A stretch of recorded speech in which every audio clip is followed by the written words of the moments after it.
సేవ చేయడానికి ఏ ప్రాంతమైనా సిద్ధమే.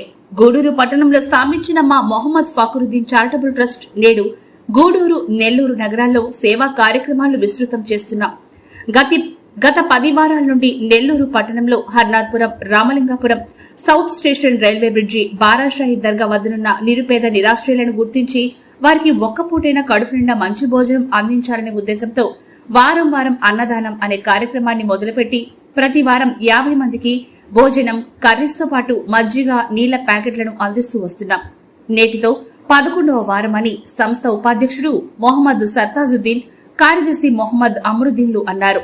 ఇంకా వారు మాట్లాడుతూ, ప్రదేశం ఏదైనా, ప్రాంతం ఏదైనా మాకు చేతనైనంత సేవ చేయడంలో మా ఎంఎఫ్ చారిటబుల్ ట్రస్ట్ ముందుంటుందని, మా లక్ష్యం నిస్వార్థ సేవ చేయడమేనని వారు తెలిపారు.